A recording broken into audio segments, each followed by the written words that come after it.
Jayaram phone కాల్తో అందరూ కూడా విక్రమ్ ఇంటికి బయలుదేరి వస్తారు. లవ్లీ కూడా విషయం చెప్పడంతో ఫస్ట్ షాక్ అయినా తనకు తానే ధైర్యం చెప్పుకొని బావకి తెలిసి ఉండదు అని అనుకుని ఇంటికి బయలుదేరుతుంది. నిజానికి లవ్లీ మాత్రం విక్రమ్కి కొన్ని రోజులు దూరంగా ఉండాలని, తనపై డౌట్ రాకుండా ఉండేందుకు ఫ్రెండ్స్తో టూర్ అనేసి పద్మిని వాళ్ళకి చెప్పి కొన్ని రోజులు వెళ్ళాలని అనుకుంటుంది. కానీ సడన్గా చెప్పడంతో లవ్లీకి ఏం చేయాలో తెలియక తను కూడా బయలుదేరి విక్రమ్ ఇంటికి రానుంది. పద్మిని భర్త ప్రభాకర్కి ముందే జయరాం గారు విషయం చెప్పడంతో భార్యకి చెప్పలేదు.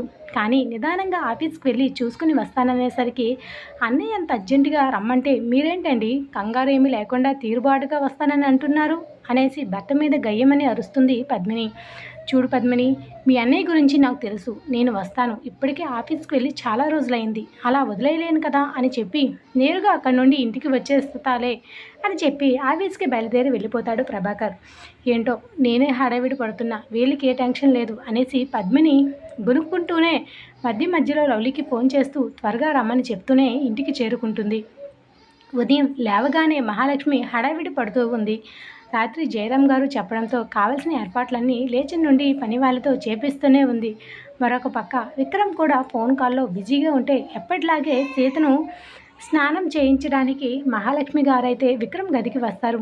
అప్పటికి సీత కేవలం పాలు మాత్రమే తాగుతుంది. ఏంటత్తయ్య ఇంత పొద్దున్నే వచ్చారు అని మహాలక్ష్మిని అడగగా, కాస్త పని ఉందిరా, ఈరోజు మన ఇంటికి పద్మిని వాళ్ళు వస్తున్నారు, నిన్ను త్వరగా రెడీ చేసి మిగతా పని నేను చూసుకుంటా, రాధి కూడా ఈరోజు నీకు సాయం చేస్తుంది సరేనా అని చెప్పి మహాలక్ష్మి స్నానానికి ఏర్పాట్లయితే చేస్తూ ఉంటుంది. ఇతను పూర్తిగా రెడీ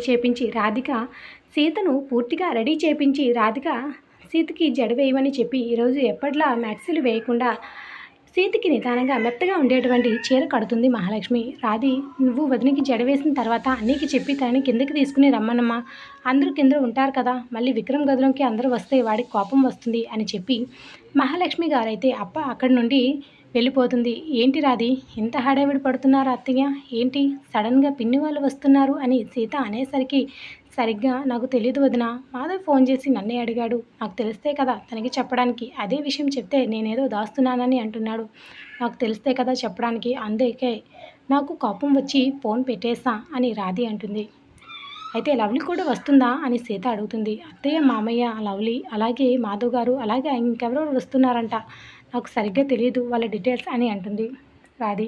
ఓకే, అయినా మీ అన్నయ్య ఏంటి పొద్దున్నండి ఏవో ఫోన్ కాల్స్లో బిజీ అయిపోయారు, కనీసం కాఫీ అయినా తాగాడా అని అడగగా, నీకు తెలుసా అమ్మ మాత్రమే కొన్ని విషయాల్లో జాగ్రత్తగా చూసుకుంటుంది, టైంకి వాడు తినేలా అన్ని ఏర్పాట్లు చూస్తుంది, ఎన్ని పనులు ఉన్నా సరే అని అంటుంది. ఎంతైనా మా అమ్మ గారాల కన్నయ్య కదా, అలాగే ఉంటుందిలే అమ్మ ప్రేమ అని రాధి అనేసరికి, ఇక అమ్మ ప్రేమ అందరికీ దొరికిన వాళ్ళు మాత్రం నిజంగా అదృష్టవంతులు, నాకు చిన్నప్పుడే ఆ అదృష్టం మాయమైపోయింది, కానీ నాకు బాధ ఏం లేదు, మా అత్తయ్య రూపంలో కాస్త దేవుడు నాపై కరుణించి అమ్మలాంటి అత్తయ్యను ఇచ్చాడు, లేని వాళ్ళిద్దరూ వాళ్ళిద్దరూ అలా మాట్లాడుకుంటూ రెడీ చేసేసరికి, ఇక వదిన నేను రెడీ చేసేసాను, సరే వదిన అన్నయ్య కాసేపు ఆగి తీసుకుని వస్తాడు అని చెప్తుంది.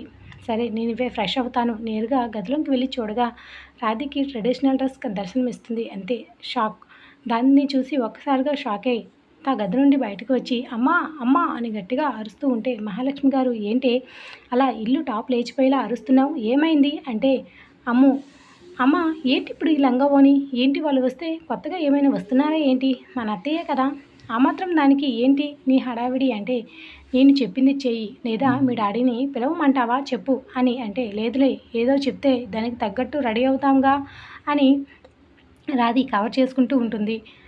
ఇక ముందు నేను చెప్పిన డ్రెస్ వేసి అక్కడ పెట్టిన నగలు వేసుకుని నీట్గా జడ వేసుకో అంటే, పూలేమి వద్దా అని ఎటకారంగా రాధి అనేసరికి, నువ్వు ఎలా అన్నా అవి కూడా తెస్తాను అని అంటుంది. అమ్మ ఏంటి నన్ను అప్పలంలా రెడీ చేసి ఏం చేద్దామని అని అంటే, పెళ్లి చేద్దామని అనుకున్నామే, అందుకే ఈ ఏర్పాట్లు అనేసరికి షాక్ అవుతుంది రాధి. ఏంటి నువ్వనేది పెళ్ళా, అందుకే బాబా వాళ్ళు వస్తున్నారా అని పిచ్చ ఎగ్జైట్మెంట్లో గట్టిగా అడిగేసరికి ఇల్లంతా రీసౌండ్ వస్తుంది. చిన్నగా మాట్లాడవే, నువ్వేదో మరీ పెళ్ళికి తొందరపడి గోల చేస్తున్నట్లు మాట్లాడతావేంటి, మీ డాడీ అత్తయ్య వాళ్ళను అందుకే పిలిపించాడు, అందుకే హడావిడి, త్వరగా రెడీ అవ్వు, వాళ్ళు వచ్చేసరికి టైం పడుతుందిలే, నువ్వు నిదానంగా నీట్గా రెడీ అవ్వు, కాస్త మేకప్ తగ్గించి డ్రెస్కు తగ్గట్టు సింపుల్గా ఉండు చాలు అని అంటుంది. అమ్మ ఏంటి చెప్పకుండా ఎలా చేశారు? నేను పార్లర్కి కూడా వెళ్ళలేదు, వెళ్ళేదాన్ని కదా అని రాధి అంటే, కాసేపట్లో వస్తుంది, అప్పటికి రెడీ అయితే రెడీ అవ్వు అని చెప్పింది. థ్యాంక్ యూ మా, అంతా రెడీ చేసి సర్ప్రైజ్ ప్లాన్ చేశారు, కానీ ఇది కూడా బాగుంది, థ్యాంక్ యూ అని బుగ్గన ముద్దు పెట్టి రెడీ అవ్వడానికి హడావిడి పడుతుంది రాధి. అయినా ఏంటి నాకు ఇంత పిచ్చ ఎగ్జైట్మెంట్ వస్తుంది?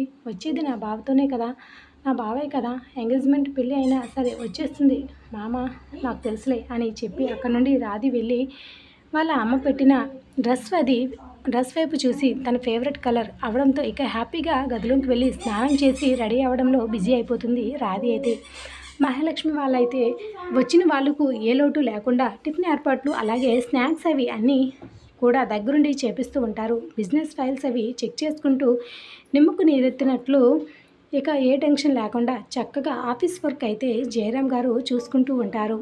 అలా ఏంటండి మీరు నిమ్మకు నీరెత్తినట్టు ఏ ఏర్పాట్లు లేకుండా టెన్షన్ లేకుండా అలా ఫైల్స్ అవి ఆఫీస్ వర్క్ చేసుకుంటున్నారు అంటే, నీలా హడావిడి ఏం చేయమంటావే, ఇంట్లో ఒకరు పడుతున్నారు చాలు కదా, కాసేపు జరిగేది ఏమి లేదులే అని అంటే, బాబోయ్ నీతో నీ కొడుకుతో పెట్టుకుంటే ఇక నా పని అంతే అని అక్కడి నుండి మహాలక్ష్మి గారు వెళ్తారు. మహా అని జయరాం గారు పిలిచేసరికి ఆశ్చర్యంతో వెనక్కి తిరిగిన మహాలక్ష్మి గారు, ఏంటి కావాలి, ఇంత కాకా పడుతున్నారు అని అడుగుతుంది. నీకు భలే తెలిసిపోతాయే నాకు ఏం కావాలన్నా అని జయరాం గారు అంటే, ఇంట్లో ఉంటే మాత్రం కాఫీ కాఫీ అని ఇంకా ఏమైనా ఉందా, నాకు కాఫీ చేయడమే పని అయిపోతుంది అంటూనే మహాలక్ష్మి గారు జయరాం కోసం కాఫీ కలిపి తెచ్చి ఇస్తుంది. కాఫీ తాగుతూ ఫైల్స్ చూస్తూ కాఫీ తాగి చెక్ చేసిన తర్వాత టైం చూసుకుని రెడీ అయ్యి వచ్చేసరికి ఏర్పాట్లు అయ్యాయో లేవని చెక్ చేస్తూ ఉండేసరికి పర్ఫెక్ట్గా అయిపోవడంతో ప్రభాకర్కి ఫోన్ చేసి, ఎక్కడున్నావు, పని పూర్తి చేసావా అని జయరాం గారు అడగగా, ప్రభాకర్, హా బావా, అంతా నువ్వు చెప్పినట్టుగానే పూర్తి చేశాను, కాసేపట్లో వాళ్ళతో పాటు నేను కూడా వస్తాను, మీ చెల్లి వచ్చేసిందా అని అంటే, హా లేదురా అని అంటాడు. లేదా బయలుదేరి చాలాసేపు అయింది, ఇప్పటికు వచ్చేయాలి కదా, ఏ పెత్తనాలు చేస్తుందో మధ్యలో అంటే, నా చెల్లి పెత్తనాలు ఏం చేయదులే, వచ్చేస్తుందిలే, నువ్వు చెప్పిన పని చేయి, త్వరగా పూర్తి చేసుకొని రా అని అంటాడు. సరే సరే మీ చెల్లిని నేనేమి అనటం లేదులే బావా, వచ్చేస్తున్నా అని చెప్పి ప్రభాకర్ ఫోన్ పెట్టేసి ఇక బావ చెప్పిన పని అయితే చేస్తూ ఉంటాడు.